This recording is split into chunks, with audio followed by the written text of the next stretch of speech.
Welcome to education time in Tamil. CBSE class 10th ஹிஸ்ட்ரியில் இருக்கிற chapter 1 rights of nationalism in Europe. So இந்த சாப்டரில் last topic நமக்கு பார்த்தீங்க அப்படின்னா நேஷனலிசம் அண்ட் இம்பீரியலிசம் அப்படிங்கிற டாபிக் நமக்கு கொடுத்துருக்காங்க. இதில் என்ன கொடுத்துருக்காங்கிறத பற்றி தான் நம்ம இப்போ பார்ட் 16 வீடியோவில் டிஸ்கஸ் பண்ண போகிறோம். அதுக்கு முன்னாடி சேனலை சப்ஸ்கிரைப் பண்ணாதவங்க சப்ஸ்கிரைப் பண்ணிக்கோங்க. பக்கத்தில் இருக்க பெல் சிம்பிளையும் கிளிக் பண்ணிக்கிட்டீங்க அப்படின்னா நம்ம அடுத்த வீடியோஸ் போடும்போது உங்களுக்கு வந்து நோட்டிஃபிகேஷன் தெரியும். ஓகே, சரி, இப்போ நம்ம ஃபர்ஸ்ட் நேஷனலிசம் அண்ட் இம்பீரியலிசம் அப்படிங்கிற டாபிக்கை பார்க்க ஆரம்பிப்போம். நேஷனலிசம் அப்படிங்கிறது என்ன? தேசியவாதம், என்னுடைய தேசம் அப்படிங்கிற ஒரு உணர்வு. ஓகே, இம்பீரியலிசம் அப்படின்னா என்ன? ஏகாதிபத்தியம் அப்படிங்கிற ஒரு உணர்வு. அதாவது ஏகாதிபத்தியம்னா என்ன? ஒரு வளர்ச்சியடைந்த நாடு என்ன பண்ணுன்னு பார்த்தீங்கன்னா ஒரு சாதாரண நாட்டை கைப்பற்றி அங்கே இருக்க மக்களை அடிமைப்படுத்துறது தான் ஏகாதிபத்தியம் அப்படிங்கிறது. அந்த மாதிரி ஒரு ஏகாதிபத்திய ஆட்சியில் தான் நம்மளும் இருந்தோம் இல்லைங்களா? இந்தியாவும் அப்படி ஒரு ஏகாதிபத்திய ஆட்சியில் தான் இருந்துச்சு. யாரோட ஏகாதிபத்தியம் நடந்துச்சு? அதாவது பிரிட்டிஷ் வந்து நம்ம மேலே ஆதிக்கம் செலுத்தி நம்மளை அடிமைப்படுத்தி ஆட்சி பண்ணிட்டு இருந்தாங்க. ஓகேங்களா? அது பேர் தான் இம்பீரியலிசம் அப்படிங்கிறது. அதுக்கு எதிராக தான் நம்ம என்ன பண்ணோம்? போராடி இண்டிபெண்ட் ஆனோம். ஓகேங்களா? ஸோ இந்த மாதிரி கம்பேர் பண்ணி படிங்க. அந்த வேர்டிங்க்குலாம் உங்களுக்கு அர்த்தமும் புரியும், அதே நேரத்தில் பார்த்தீங்க அப்படின்னா உங்களுக்கு ஈஸியாக வந்து டாபிக் புரியும். சரிங்களா? சரி, இந்த டாபிக் கொஞ்சம் கஷ்டம் தான், நம்ம கம்பேர் பண்ணி படித்து பார்ப்போம். சரி, இப்போ ஃபர்ஸ்ட் பாயிண்ட் பார்த்தீங்க அப்படின்னா by the late 19th century nationalism in Europe shifted from its early liberal democratic sentiment to the narrower creed with limited goal. அதாவது 19th centuryயோட பிற்பகுதிகளில், ஓகேங்களா, நம்ம 19th centuryயோட முற்பகுதிகள் என்ன நடந்துச்சு, மிடில் என்ன நடந்துச்சு அப்படிங்கிறத தான் இதுக்கு முன்னாடி டாபிக்லாம் நம்ம பார்த்துருக்கோம் இல்லைங்களா? இப்போ 19th centuryயோட பிற்பகுதிகளில் பார்த்தீங்க அப்படின்னா நேஷனலிசம் அப்படிங்கிற ஒரு உணர்வு யூரோப்பில் இருந்தது, மாறுச்சு, ஷிஃப்ட் ஆயிடுச்சு, மாறுச்சு. எப்படி மாறுச்சு அப்படின்னு பார்த்தீங்கன்னா அவங்க முன்னாடி என்ன எப்படி இருந்தாங்க?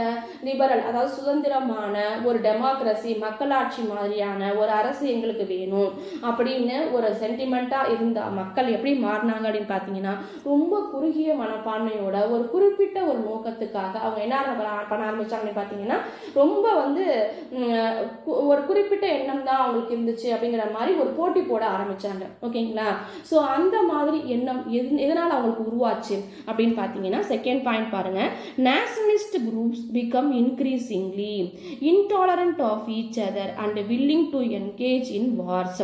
அங்கே நேஷனலிஸ்ட் குரூப் அதிகமாக உருவாக்க ஆரம்பிச்சிட்டாங்க. அங்கங்க குரூப்பா பீப்புள்ஸ் வந்து என்னுடைய தேசம், என்னுடைய நாடு அப்படிங்கிறதுனால குரூப்பா பீப்புள்ஸ் உருவானாங்களா? அதனால யூரோப்புல வந்து நிறைய ஜெர்மனி தனியா, இட்டாலி தனியா, அந்த மாதிரி நிறைய உருவாச்சா. அப்ப அவங்களுக்குள்ள என்ன ஆக ஆரம்பிச்சிச்சு அப்படின்னு பாத்தீங்கன்னா ஒருத்தருக்கு ஒருத்தர் ஒத்து போகல, யார் பெரியவங்க அப்படிங்கிற காட்டணுங்கிற ஒரு போட்டி உருவாக ஆரம்பிச்சிச்சு. அந்த போட்டியினால அவங்க என்ன பண்ண ஆரம்பிச்சாங்க அப்படின்னு பாத்தீங்கன்னா வார், அதாவது சண்டை போடுற அளவுக்கு போயிட்டாங்க. ஓகேங்களா? ஸோ இப்போ நேஷனலிசம் அப்படிங்கிறது கொஞ்சம் கொஞ்சமா அவங்களுடைய எண்ணங்கள் மாறுது. ஏன் அப்படின்னா அவங்க தனித்தனி நாடாகவும் யார் நாடு பெருசு, யார் பெரியவங்க அப்படிங்கிற காட்டுறது மாதிரி அவங்க என்ன பண்ண ஆரம்பிச்சாங்க? தன்னை வந்து மாத்திட்டாங்க. அப்ப என்ன நடந்துச்சுன்னு பாத்தீங்கன்னா major European power manipulated nationalist aspirations of subject people to serve the imperialist ambitions. அதாவது யூரோப்ல இருக்கக்கூடிய ஒரு மேஜரான ஒரு பவரா எது இருந்துச்சு? நேஷனலிசம் அப்படிங்கிற தேசியவாதம் அப்படிங்கிற ஒரு உணர்வு மக்கள் மத்தியில ஒரு பெரிய பவராகவே இருந்துச்சு. அதை இப்போ கொஞ்சம் கொஞ்சமா வந்து திசை திருப்பிட்டாங்க. எப்படி மாத்தினாங்க அப்படின்னு பாத்தீங்கன்னா இம்பீரியலிசத்தை நோக்கி கொண்டு போக ஆரம்பிச்சிட்டாங்க. அப்ப என்ன பண்ணாங்க அப்படின்னு பாத்தீங்கன்னா நம்ம பெரிய நாடு அப்படின்னு காட்டிக்கணும்னா நம்ம என்ன பண்ணணும்? இன்னொரு நாட்டை போய் கைப்பற்றி அவங்கள வந்து அடிமைப்படுத்தி நம்ம ஆளணும். ஏகாதிபத்தியத்தை வந்து நம்ம ஏகாதிபத்தியம் அப்படிங்கிற ஒரு உணர்வை மக்கள் மனசுல ஏற்படுத்த ஆரம்பிச்சாங்க. ஓகேங்களா? ஸோ யூரோப் பீப்புள் மக்கள் மனசுல ஏற்பட்டுச்சு. நேஷனலிசம்ங்கிற உணர்வு போய் இம்பீரியலிசம்ங்கிற எண்ணம் ஏற்பட ஆரம்பிச்சிச்சு. ஸோ அப்படி இருந்தாதான் நம்ம பெரிய நாடு நம்ம காட்டிக்க முடியும் அப்படின்னு ஒவ்வொருத்தரும் போட்டி போட ஆரம்பிச்சாங்க. ஓகேங்களா? ஸோ இந்த மாதிரி இருந்த சூழ்நிலையில the Balkans emerged as the significant sources of nationalist tension in Europe after 1871. மக்கள் இப்படி நினைக்க ஆரம்பிச்சிட்டாங்களா? நேஷனலிஸ்ட் பீப்புள்னா இப்போ நம்ம வந்து இம்பீரியலிஸ்ட் ஆம்பிஷன்ஸ்க்கு மாற ஆரம்பிச்சிட்டாங்க. அவங்களோட எண்ணம் எல்லாம் ஏதாவது நாட்டை பிடிச்சி நம்ம கைப்பற்றி அதில் வந்து நம்ம வந்து பெரிய ஆளு காட்டணும், அந்த மாதிரி ஆரம்பிச்சிட்டாங்க. அந்த மாதிரி ஒரு சூழ்நிலையில யூரோப்ல இருக்கக்கூடிய பால்கன்ஸ் அப்படிங்கிற ஒரு பகுதி வந்து 1871க்கு அப்புறம் அந்த மக்களுக்கு ஒரு அவங்களுடைய தேடலுக்கு ஒரு இடமா மாறிடுச்சு. ஓகேங்களா, அவங்க ஏகாதிபத்தியம் செலுத்துறதுக்கு ஒரு இடமா எப்படி மாறுச்சு, பால்கன்ஸ் அப்படிங்கிற ஒரு பகுதி வந்து மாறுச்சு. இந்த பால்கன்ஸ்ல பகுதிங்கிறது எது எங்க இருக்குன்னா யூரோப்ல தான் இருக்குது. அந்த யூரோப்ல இருக்கிற பகுதி அந்த மாதிரி ஏகாதிபத்தியம் செலுத்தணும், எந்த நாடு நமக்கு கிடைக்கும் அப்படின்னு தேடுறாங்க பார்த்தீங்களா மக்கள். அந்த மாதிரி மக்கள் தேடும் பொழுது அந்த ஒரு இடம் அவங்களுக்கு வந்து ஒரு வாய்ப்பா அமைஞ்சிருச்சு. ஓகேங்களா, அப்போ பால்கன்ஸ்ங்கிறது என்ன, அது எந்த மாதிரியான இடம், ஏன் அது அப்படியா மாறுச்சு அப்படிங்கிற நம்ம தெரிஞ்சுக்கணும் இல்லைங்களா. ஸோ இப்போ அதை தான் அடுத்தது பார்க்க போகிறோம். இந்த Balkans encompassed countries such as Romania, such as Romania, Bulgaria, Albania, Greece, Macedonia, Croatia, Bosnia, Herzegovina, Slovenia, Serbia and Montenegro with the diverse range of ethnicities. So இது எல்லாமே இப்போ இருக்கிற அந்த பால்கன்ஸில் இப்போ இருக்கிற பகுதிகள். ஓகேங்களா, அப்போ எல்லாமே சேர்ந்து பால்கன் ஒரே ரீஜியனாக தான் இருந்துச்சு. இந்த பகுதிகள்லாம் சேர்ந்து பால்கன் அப்படிங்கிற ஒரே ரீஜியனாக தான் இருந்துச்சு.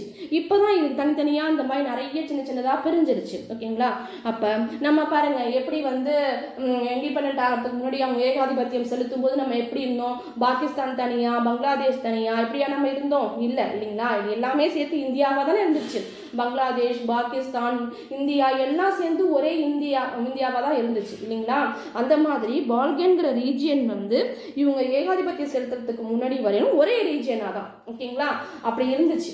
ஓகே, ஸோ அந்த மாதிரி இருக்கக்கூடிய இடத்துல தான் என்ன பண்ணுறாங்க, ஆனால் அவங்களுக்குள்ள எப்படி இருந்துச்சுன்னா different diverse range of ethnicity, different கலாச்சாரம் உள்ள பீப்புள் வாழக்கூடிய ஒரு இடமா இருந்துச்சு. ஃபார் எக்ஸாம்பிளுக்கு பாருங்க, இந்தியாவில் நம்ம வந்து டிஃப்ரெண்ட் கலாச்சாரம் உள்ள பீப்புள்ஸ் இருக்கோம் இல்லைங்களா. ஒவ்வொரு ஸ்டேட்லையும் டிஃப்ரெண்ட் கலாச்சாரம் இருக்குது இல்லைங்களா. லாங்குவேஜ் வேற மாதிரி இருக்குது, நம்மளுடைய உடைகள் வேற மாதிரி இருக்குது, நம்மளுடைய உணவுகள் வேற மாதிரி இருக்குது. நம்ம டிஃப்ரெண்ட் கலாச்சாரம் உள்ள பீப்புள்ஸ் நம்ம இருக்கிறோம். இருந்தாலும் எல்லாம் சேர்த்து இந்தியான்னு நம்ம ஒன்றா இருக்கோம் பார்த்தீங்களா. அந்த மாதிரி பால்கன்ஸ் எப்படி இருந்துச்சு அப்படின்னு பார்த்தீங்கன்னா இந்த நிறைய இந்த இடங்கள்லாம் சேர்ந்து ஒரே ரீஜியனாக இருந்துச்சு. ஆனால் அதுக்குள்ளேயே நிறைய வந்து பிரிவுகள் இருந்துச்சு. பிரிவுகள்னா என்ன, கலாச்சார ரீதியான பிரிவுகள் இருந்துச்சு. ஓகேங்களா, இதுதான் பால்கன்ஸ் அப்படிங்கிற ஒரு பகுதி. இது எங்கே இருக்குது, யூரோப்பில் இருக்குது. ஸோ இந்த Ottoman empire controlled the significant portions of the Balkans and its disintegration along with the spread of romantic nationalism heightened instability in the region. அதே நேரத்தில் இந்த பால்கன் பகுதியில் பெரும்பாலான பகுதி பார்த்தீங்கன்னா ஒட்டமான் எம்பையர் கீழே இருந்துச்சு. ஒட்டமான் எம்பையர்ங்கிறது நம்ம ஏற்கனவே நம்ம படிச்சிருக்கோம் இதே லெசன்ல இல்லைங்களா. ஸோ அந்த மன்னராட்சி ஒட்டமான் எம்பையர் கீழே பால்கன்கிற பகுதியோட பெரும்பாலான பகுதிகள் அவங்க கிட்ட இருந்துச்சு. மீதி உள்ள சின்ன சின்ன பகுதிகள் வந்து பிரிஞ்சு இந்த மாதிரி கலாச்சார ரீதியாக பிரிஞ்சு நிறைய பேர் இருந்தாங்க. இருக்கும் பொழுது என்ன ஆச்சு அப்படின்னு பார்த்தீங்கன்னா அவங்களுக்குள்ள நேஷனலிசம் அப்படிங்கிற ஒரு உணர்வு உருவாச்சு. ஓகேங்களா, இந்த மாதிரி கலாச்சார ரீதியா பிரிஞ்சிருக்காங்க பார்த்தீங்களா, அவங்களுக்குள்ள நேஷனலிசம் அப்படிங்கிற ஒரு உணர்வு உருவாகுது. அப்போ அவங்களுக்குள்ளேயே என்ன ஆகுதுன்னா இன்ஸ்டெபிலிட்டி இருக்குது. அதாவது என்னன்னா நீங்க ஃபார் எக்ஸாம்பிளுக்கு இப்படி நினைச்சுக்கோங்க, இப்போ இந்தியாவில் நம்ம டிஃப்ரெண்ட் கலாச்சாரம் உள்ள பீப்புள்ஸ் இருக்கும் பொழுது சரி என்னுடைய நாடு தமிழ்நாடு அது தனியாக பிரித்து கொடுங்க, அதே மாதிரி என்னுடைய ஸ்டேட்டு இது தனியாக பிரித்து கொடுங்க அப்படின்னு நமக்குள்ளே சண்டை போட்டுட்டு இருந்தோம்னா எப்படி இருக்கும், நமக்குள்ளேயே ஒரு இன்ஸ்டெபிலிட்டி இருக்கும் இல்லைங்களா, நமக்குள்ளேயே ஒற்றுமை இல்லாமல் இருக்கும் இல்லைங்களா. அப்பதான் என்ன ஆகும் அப்படின்னு பார்த்தீங்கன்னா அவங்க மக்களுக்குள்ளேயே அந்த மாதிரி இமேஜின் பண்ணிக்கோங்க சரியா. நம்ம ஆனால் எல்லாருமே இந்தியா அப்படிங்கிற ஒற்றுமையா இருக்கும், பல கலாச்சாரம் இருந்தாலும் நம்ம ஒற்றுமையா இருக்கும். ஆனால் இங்கே வந்து நிறைய குரூப் ஆஃப் பீப்புள்ஸ் இருக்கிறதுனால அவங்க என்ன பண்ணிக்கிறாங்க அப்படின்னு பார்த்தீங்கன்னா எங்களுக்கு தனித்தனியாக வந்து ஸ்டேட்ஸை பிரித்து கொடுங்க, எங்களுக்கு ரீஜனை பிரித்து கொடுங்க, இந்த மாதிரி வந்து கேட்க ஆரம்பிக்கிறாங்க. சுதந்திர நாடா ஆக்குங்க, எங்களை தனித்தனியாக சுதந்திர நாடா ஆக்குங்கன்னு அவங்களுக்குள்ளேயே சண்டை நடந்துகிட்டு இருக்கு இல்லைங்களா. ஸோ இப்படி இருக்கிற பட்சத்தில் என்ன ஆகுது அப்படின்னு பார்த்தீங்கன்னா இந்த Balkans people sought independence and political rights based on nationality using historical claims to justify the struggle against foreign powers. இந்த மாதிரி பால்கன்ஸ் பீப்புள் என்ன பண்ணுறாங்க அப்படின்னு பார்த்தீங்கன்னா அவங்களுக்கு சுதந்திரம் வேணும், இண்டிபெண்ட் அதாவது பொலிட்டிக்கல் ரைட்ஸ் வேணும் அப்படின்னு, தங்கள் நாட்டுக்கு சுதந்திரம் வேணும், பொலிட்டிக்கல் ரைட்ஸ் வேணும், எனக்கு வந்து எங்கள் நாடு வந்து பாரம்பரியமான அவங்களுடைய கலாச்சாரங்கள், ஹிஸ்டாரிக்கல் கிளைம்ஸ், அவங்களுடைய வரலாறுகள் இதெல்லாம் சொல்லி அவங்க என்ன பண்ணுறாங்க பிரச்சனை பண்றாங்க, போராடுறாங்க. என்ன போராடுறாங்க? எங்களுக்கு தனி நாடு, தனி சுதந்திரம், தனி பொலிட்டிக்கல் ரைட்ஸ் இதெல்லாம் கொடுங்க அப்படின்னு ஃபாரின் பவர்ஸுக்கு எதிராக அவங்க என்ன பண்றாங்க? போராட்டம் பண்றாங்க. ஓகேங்களா? ஸோ அவங்களுக்குள்ளேயே போராட்டம் நடந்துகிட்டு இருக்கு. இப்படி இருக்கும்பொழுது the region witnessed intense conflict as various Slavic nationalities aimed to define their identity and secure independence. அதாவது அவங்களுக்குள்ளே நிறைய சின்ன சின்ன கலாச்சாரம் பிரிஞ்சிருக்காங்கன்னு சொன்னோம் இல்லையா? அவங்களுக்குள்ள ரீஜியன் பார்க்கறது, அதாவது எந்தெந்த பகுதிகள் எதை வச்சு அவங்க பிரிக்கிறது, அவங்களுக்குள்ள உள்ள பிரச்சனைகள், அப்புறம் வந்து பார்த்தீங்கன்னா அவங்களுடைய நேஷன் அப்படிங்கிற ஒரு எய்ம், தன்னுடைய தேசம், நம்ம தேசம் இது வரையணும், இது வந்து மற்றவங்களுக்கு போயிடக்கூடாது, இதுவரை நம்ம வந்து இருந்தோம் அப்படின்னு அந்த மாதிரி அவங்க செக்யூர் பண்ணிக்கவே அவங்க என்ன பண்ணிட்டு இருந்தாங்க அப்படின்னு பார்த்தீங்கன்னா அவங்களுடைய சுதந்திரத்துக்காக, அவங்களோட செக்யூரிட்டிக்காகவே அவங்க என்ன பண்ணிட்டு இருந்தாங்க? உள்ளுக்குள்ளேயே போராடிட்டு இருந்தாங்க. இதுல ஸ்லாவிக் நேஷன் அப்படிங்கிறது டிஃப்ரெண்ட் குரூப் ஆஃப் பீப்புள்ஸ். நம்ம இதுக்கு முன்னாடி பார்த்தோம் இல்லையா? ஒவ்வொரு இதா இப்போ பிரிஞ்சிருக்கு பாருங்க, சொல்றோம் பாருங்களேன். அந்த மாதிரி வந்து ஒவ்வொரு ஏரியாவா இருந்தா ஸ்லாவிக் நேஷன்ஸ் அப்படின்னு சொல்லுவாங்க. ஓகேங்களா? ஸோ அந்த மாதிரி இருக்கக்கூடிய ஸ்லாவிக் நேஷன்ஸ் பீப்புள் ஒவ்வொருத்தரும் தனித்தனியா எங்களுடைய ரீஜன் இது, எங்களுடைய ரீஜன் இண்டிபெண்டன்ஸ் கொடுங்க அப்படின்னு சொல்லி அவங்களுடைய ரீஜியனை அவங்க பிரிக்கிறதுக்கு அதுக்காகவே அவங்க வந்து போராடிட்டு இருந்தாங்க. Balkan state harbored territorial ambitions and engaged in rivalries, exacerbating tension among them. இந்த மாதிரி பால்கன் ஸ்டேட்டு எப்போதுமே என்ன ஆச்சுன்னு பார்த்தீங்கன்னா அவங்களுடைய டெரிட்டோரியலை, அவங்களுடைய தேசத்தில், அவங்களுடைய இடங்களை அவங்க வந்து இண்டிபெண்ட் ஆகணுங்கிற எண்ணத்திலேயே அவங்க எப்போ பார்த்தாலும் என்ன ஆனாங்க அப்படின்னு பார்த்தீங்கன்னா ஒரு பதட்டத்திலேயே அந்த ஸ்டேட் வந்து எப்போதுமே ஒரு கலவரம் மாதிரி நடந்துகிட்டே இருக்கக்கூடிய ஒரு இடமாவே இருந்துச்சு. டென்ஷனாகவே, எப்போ பார்த்தாலும் டென்ஷனாக இருக்கக்கூடிய ஒரு இடமாவே, கலவரமாக இருக்கக்கூடிய ஒரு இடமாவே, போர்கள் நடந்துட்டு இருக்கு, சின்ன சின்ன சண்டைகள் நடந்துட்டு இருக்கக்கூடிய ஒரு இடமாவே என்ன இருந்துச்சு? பால்கன் ஸ்டேட் அப்படிங்கிறது இருந்துச்சு. உள்நாட்டு கலவரம் மாதிரி வச்சுக்கோங்களேன். இப்போ ஒரு ஸ்டேட்டுக்குள்ள இன்னொரு ஸ்டேட் நம்ம படிச்சுக்கிட்டோம்னு வச்சுக்கோங்க, எங்கள் இடம் இது தாண்டி நீங்கள் வரக்கூடாது, இதை தாண்டி நாங்கள் வரக்கூடாது அப்படிங்கிற மாதிரி சண்டை போட்டே இருந்தோம்னு வச்சுக்கோங்களேன். அப்போ என்னவாகும்? அவங்களுக்குள்ளேயே ஒரு ப்ராப்ளம் இருக்கும், அவங்களுக்குள்ளேயே ஒரு ஒத்துமை இல்லாமல் இருக்கும் இல்லைங்களா? இந்த மாதிரி ஒத்துமை இல்லைன்னா என்ன பண்ணுவாங்க? வெளியிலேருந்து ஆளுங்க அதை வந்து பிடிக்க நினைப்பாங்க இல்லைங்களா? ஸோ ஏன்னா உனக்கு நான் சப்போர்ட் பண்ணுறேன், எனக்கு நீ சப்போர்ட் பண்ணுவோம் அப்படின்னு ஒவ்வொரு கண்ட்ரியாக என்ன பண்ண ஆரம்பிச்சிச்சு? தனித்தனியாக ஒவ்வொருத்தருக்கும் பிரித்து சப்போர்ட் பண்ண ஆரம்பிச்சிச்சு.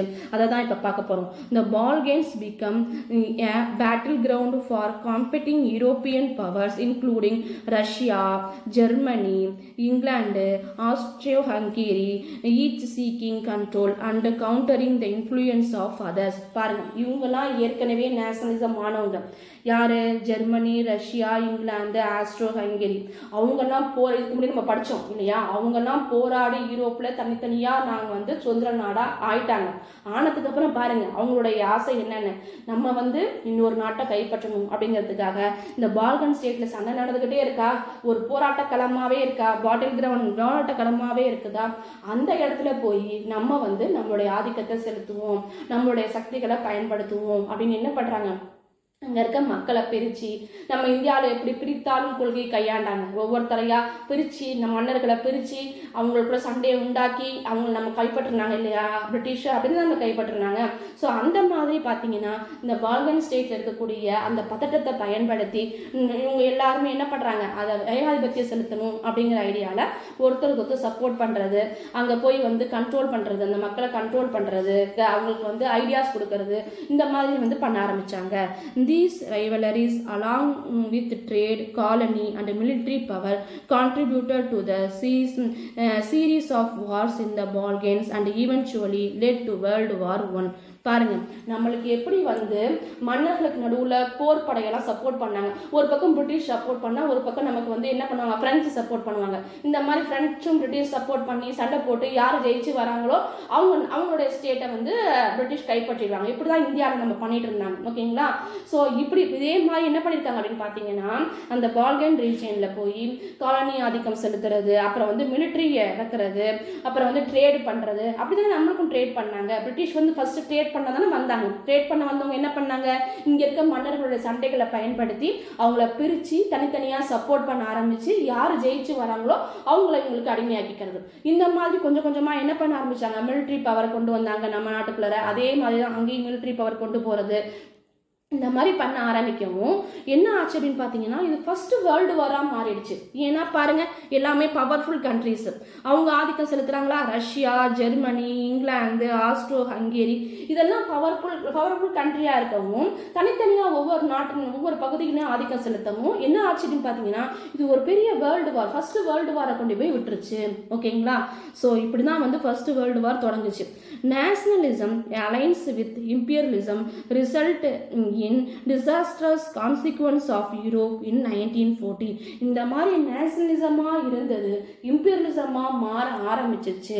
இது ஒரு மிகப்பெரிய பேரழிவை யூரோப்புக்கு ஏற்படுத்துச்சு. ஏன்னா யூரோப்ல தான் என்ன இருக்குது, பால்கன்ஸும் இருக்குது. யூரோப்ல தான் என்ன பண்ணாங்க, இத்தனை கண்ட்ரியா பிரிஞ்ச நேஷனலிஸ்டும் இருந்தாங்க. அப்ப இவங்களுக்குள்ளேயே சண்டை போட்டுக்கிட்டா யூரோப் ஒரு பேரழிவை சந்திக்குமா? அப்படிதான் என்ன பண்ணுச்சு, யூரோப் வந்து 1914 ஒரு மிகப்பெரிய ஒரு பேரழிவை சந்திச்சிருச்சு. ஓகேங்களா. சரி, இப்ப யூரோப்புலயே பெரிய பேரழிவு உருவாக ஆரம்பிச்சிருச்சு. வேர்ல்டு வார் 1 ஸ்டார்ட் ஆயிடுச்சு. அதே நேரத்தில் meanwhile colonized countries worldwide began opposing European imperialism leading to anti-imperial movement rooted in nationalism. பாருங்க இந்த டயத்துல தான் யூரோப் வந்து வெளியில யாரெல்லாம் ஏகாதிபத்தியம் பண்ணி வச்சிருந்தாங்களோ, நம்மளெல்லாம் அப்படிதான் பண்ணி வச்சிருந்தாங்க, யூரோப் தான் நம்மள ஏகாதிபத்தியம் பண்ணி வச்சிருந்தாங்க. அந்த டைம்ல அந்த பிரிட்டிஷ் வந்து எங்கெல்லாம் வந்து ஏகாதிபத்திய ஆட்சி நடத்தினாங்களோ அங்க உள்ளவங்களும் என்ன பண்ண ஆரம்பிச்சிட்டாங்க, அவங்களோட ஏகாதிபத்திய ஆட்சியை எதிர்த்து சண்டை போட ஆரம்பிச்சிட்டாங்க. நம்மளும் என்ன பண்ணோம், இல்ல வேர்ல்டு வார் அப்பதான் நம்மளும் என்ன பண்ணோம், பிரச்சனை பண்ண ஆரம்பிச்சோம். 1914 தான் நம்மளுடைய வேர்ல்டு வார். அடுத்த நேஷனலிசம் இன் இந்தியான்றது பார்த்தீங்களா, அந்த அசன்ல படிப்பீங்க. நம்ம அந்த டைம்ல தான் 1914 அப்புறம் நம்ம என்ன பண்ணோம், ஃபர்ஸ்ட் வேர்ல்டு வார் நம்மளை கேட்காமே நம்மளை வந்து போர்ல வந்து ஈடுபடுத்தினாங்க. அதனால நம்மளும் என்ன பண்ணோம், இல்ல எங்களுக்கு சுதந்திரம் கொடுங்க, நாங்கள் உங்களுக்கு அடிமைகளா இருக்க மாட்டோம் அப்படின்னு வந்து பிரச்சனை பண்ண ஆரம்பிச்சோம். யூரோப்புக்கு உள்ளுக்குள்ளேயும் சண்டை நடக்குது, வெளியிலேருந்தும் எங்கெல்லாம் ஏகாதிபத்தியம் செலுத்தி வச்சிருந்தாங்களோ அங்க இருக்கிறவங்களும் என்ன பண்ணாங்க, எங்களுக்கு இண்டிபெண்டன்ட் வேணும் அப்படின்னு பிரச்சனை பண்ண ஆரம்பிச்சாங்க.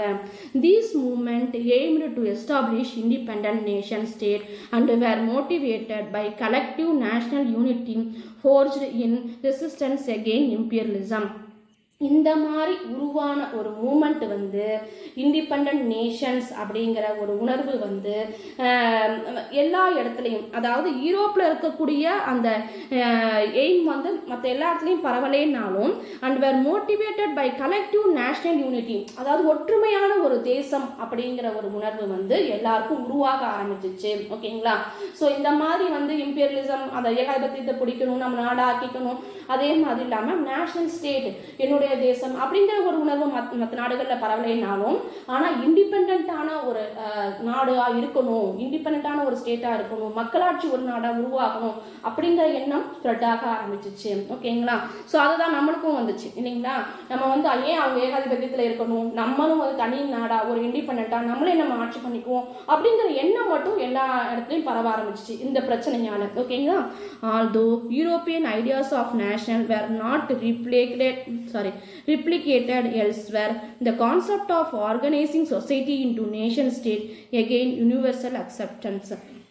அதாவது இதில் தான் பார்த்தீங்க அப்படின்னா யூரோப்பினுடைய நேஷனலிசம் அப்படிங்கிற ஒரு உணர்வு நிறைய இடத்துல பரவலைனாலும் தனித்தனியான தேசமாக நம்ம உருவாகணும் அப்படிங்கிற ஒரு தனியான ஒரு தேசமாக உருவாகணுங்கிற எண்ணம் வந்து எல்லாருக்கும் வந்து ஏற்பட இது வந்து முக்கியமான ஒரு காரணமாக ஆச்சு. ஓகேங்களா. சரி, இப்போ பார்த்தீங்க அப்படின்னா இது ரிலேட்டடான ஒரு படம் நம்ம புக்கில் கொடுத்துருப்பாங்க. இந்த படத்தில் எதை பற்றி கொடுத்துருக்காங்க அப்படின்னு பார்ப்போம். ஏன்னா அந்த படத்தை வச்சு நம்மளை கொஸ்டின் கேட்பாங்க, அந்த மாதிரி உண்டு, படம் கொடுத்து கொஸ்டின் கேட்பாங்க. ஸோ இது வந்து பார்த்தீங்கன்னா a map celebrating the British empire, British empire வந்து செலிப்ரேட் பண்ணுற மாதிரியான ஒரு படம் இது வரைஞ்சிருக்காங்க. At the top angels are shown carrying the banner of freedom.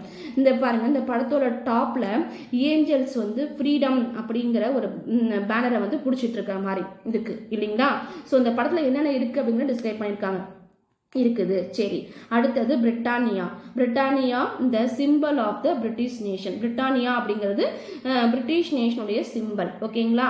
So இங்கே பாருங்க, இதுதான் அப்படின்னு நினைக்கிறேன். ஓகேங்களா. ஸோ இது வந்து பிரிட்டானியா பிரிட்டிஷ் நேஷன் அப்படிங்கிற ஒரு சிம்பிள். இது வந்து த்ரெம்பட்லி சிட்டிங் ஓவர் த குளோபல், அதாவது குளோபு மேலே உட்காந்துருக்க மாதிரி இருக்குது. ஓகேங்களா, குளோபு மேலே அந்த பிரிட்டானியா அப்படிங்கிற அவங்களுடைய சுதந்திர தேவி மாதிரி ஒரு சிலைன்னு வச்சுக்கோங்களேன், அது வந்து உட்காந்துருக்க மாதிரி இருக்குது. இந்த colonies are represented through image of tiger, elephant, forest and primitive people. அவங்க காலனைஸ் பண்ண பகுதிகள்னா டைகர் ஆகவும் எலிஃபென்ட் ஆகவும் அதாவது ஃபாரஸ்ட்ல கூடிய பழங்குடி மக்களாகவும் இமேஜின் பண்ற மாதிரி வந்து வரைஞ்சிருக்காங்க. இந்த domination of the world in shown as the basics of British nation pride. இது வந்து எதை குறிக்குது அப்படின்னு பார்த்தீங்கன்னா, பிரிட்டிஷ் வந்து உலக நாடுகள் எல்லாத்தையுமே ஏகாதிபத்தியம் பண்ணி ஆட்சி பண்ணி மிகப்பெரிய ஒரு எம்பையரா வந்து இருந்துச்சு அப்படிங்கிற, மிகப்பெரிய ஒரு நாடா இருந்தது அப்படிங்கிறத வந்து இது வந்து குறிக்குது அப்படிங்கிற மாதிரி ஒரு படம் வந்து வரைஞ்சிருக்காங்க. ஓகேங்களா, ஸோ இதுதான் வந்து நேஷனலிசம் அண்ட் இம்பீரியலிசம் அப்படிங்கிறது கூடிய டாபிக் கூடிய கான்செப்ட். இது என்ன நம்ம பேசிக்காக என்ன அப்படின்னு பார்த்தீங்கன்னா, இந்தியாவை பேசிக்காக வச்சுக்கோங்க, அதை வச்சு நீங்கள் இதை கம்பேர் பண்ணி படிச்சுக்கோங்க. நேஷனலிசம் அப்படிங்கிற ஒரு உணர்வு யூரோப் மக்கள்கிட்ட இருந்தது, கொஞ்சம் கொஞ்சமாக என்ன மாறுச்சு, இம்பீரியலிசமாக மாற ஆரம்பிச்சிச்சு. ஒரு கன்க்ளூஷன் சொல்கிறேன், ஓகேங்களா, இம்பீரியலிசமாக மாற ஆரம்பிச்சிச்சு. ஏன் அப்படி மாறுச்சு அப்படின்னு பார்த்தீங்கன்னா, அவங்களுக்குள்ள தனித்தனி நேஷனலிசம் குரூப் உருவாச்சா, அதாவது இத்தாலி, ஜெர்மனி, ரஷ்யா அப்படின்னு 2 நேஷனலிசம் குரூப் உருவாச்சா. உருவான நேஷனலிசம் குரூப்ல யாரு பெரியவங்கன்னு நம்மளை காட்டிக்கணும், அதுக்காக அவங்க என்ன பண்ணாங்க, ஏகாதிபத்தியம் செலுத்த ஆரம்பிச்சாங்க. அப்ப எப்படி இருக்கும்போது எங்க செலுத்துறது அப்படின்னு பாத்தீங்கன்னா, அவங்களுக்கு கிடைச்ச ஒரு பகுதி தான் பால்கன்ஸ் அப்படிங்கிறது. பால்கன்ஸ்ங்கிறது நிறைய சின்ன சின்ன டிஃப்ரெண்ட் அதாவது பல கலாச்சாரம் உள்ள மக்கள் வாழக்கூடிய ஒரு பகுதியா இருந்தது தான் பால்கன்ஸ் அப்படிங்கிறது. அவங்களுக்குள்ளேயே பால்கன்ஸ்குள்ளேயே நிறைய மக்களுக்கு நடுவில் நிறைய பிரச்சனைகள் இருந்துச்சு. அவங்க வந்து தனித்தனியான கலாச்சாரம் உள்ள மக்கள் தனித்தனியா எங்களுக்கு நேஷன் வேணும் அப்படிங்கிற மாதிரி கேட்டு சண்டை போட்டுட்டு இருந்தாங்க. அப்படி இருக்கிற பட்சத்துல இவங்க என்ன பண்ணாங்க அப்படின்னு பாத்தீங்கன்னா, ஏற்கனவே நேஷனலிஸ்டான இந்த யாரு ஆஸ்ட்ரோ ஹங்கேரி, அப்புறம் வந்து பார்த்தீங்க அப்படின்னா ஜெர்மனி, இட்டாலி, இவங்கெல்லாம் போய் என்ன பண்ணாங்க, சரி அவங்களுக்குள்ளே சண்டை நடக்குது, நம்ம போய் என்ன பண்ணலாம், அதை வந்து அந்த நாடுகளை பிடிச்சு நம்ம வந்து ஆட்சி பண்ணலாம் அப்படின்னு நினச்சி என்ன பண்ணாங்க, அவங்களுடைய காலனியேஷன், அந்த ட்ரேடு, இது எல்லா ஆர்மி பவர், இது எல்லாத்தையுமே அவங்களுக்கு வந்து ஹெல்ப் பண்ணுறோம்னு சொல்லி அவங்களுக்கு செலுத்த ஆரம்பித்தாங்க. இதனால் அது ஒரு பெரிய வேர்ல்டு வாராகவே உருவாச்சு. இந்த வேர்ல்டு வார் யூரோப்பை வந்து அழிவு நோக்கி கொண்டு போச்சு. அதே நேரத்தில் யூரோப்புக்குள்ள நிறைய உள்ளுக்குள்ள வேறுபாடு நடக்க ஆரம்பிச்சிச்சா. அப்போ என்ன ஆச்சு அப்படின்னு பார்த்தீங்கன்னா, யூரோப் வெளியில யாரெல்லாம் கண்ட்ரோல் பண்ணி வச்சிருந்தாங்களோ, யாரெல்லாம் இம்பீரியலிசம் ஏகாதிபத்தியத்தில் வச்சிருந்தாங்களோ, அவங்க என்ன பண்ணாங்க, எங்களுக்கு சுதந்திரம் கொடுங்க அப்படின்னு கேட்க ஆரம்பிச்சாங்க. அதுல ஒருத்தர் தான் நம்மளும் இந்தியாவும். ஓகேங்களா, ஸோ சுதந்திரம் கொடுங்க அப்படின்னு கேட்க ஆரம்பிச்சு சண்டை போட ஆரம்பிச்சோம். இது யூரோப்புக்கு வந்து ஒரு பெரிய அழிவை ஏற்படுத்துச்சு. யூரோப்ல இருக்கக்கூடிய நேஷனலிசம் அப்படிங்கிற ஒரு உணர்வு வந்து எல்லா நாடுகளுக்கும் பரவல அப்படின்னாலும், ஒவ்வொரு நாடும் தனித்தனியா நம்ம வந்து ஒரு இண்டிபெண்டான ஸ்டேட்டா உருவாகணும், நம்ம தனியா வந்து மக்களாட்சி நம்ம மாறணும், யாரும் நம்மளை அடிமைப்படுத்தக்கூடாது அப்படிங்கிற எண்ணம் மட்டும் எல்லார் மனதிலையும் உருவாச்சு. ஓகேங்களா, அந்த யூரோப் யாரெல்லாம் அடிமைப்படுத்தி வச்சிருந்தாங்களோ எல்லார் எண்ணத்துக்கும் வந்து எல்லாருக்கும் இந்த மாதிரி ஒரு இது வந்து ஸ்ப்ரெட் ஆச்சு. ஓகேங்களா, ஸோ அதுதான் வந்து இந்த டாபிக்ல நம்ம படிக்கிறது. ஓகே, ஸோ சொன்னதுன்னா உங்களுக்கு ஈஸியாக புரிஞ்சிருக்கும்னு நினைக்கிறேன். இந்த வீடியோ உங்களுக்கு பிடிச்சிருந்தா லைக் பண்ணுங்க, உங்க ஃப்ரெண்ட்ஸ்க்கெல்லாம் ஷேர் பண்ணுங்க, மறக்காம சப்ஸ்கிரைப் பண்ணுங்க. தேங்க்யூ, தேங்க்ஸ் ஃபார் வாட்சிங்.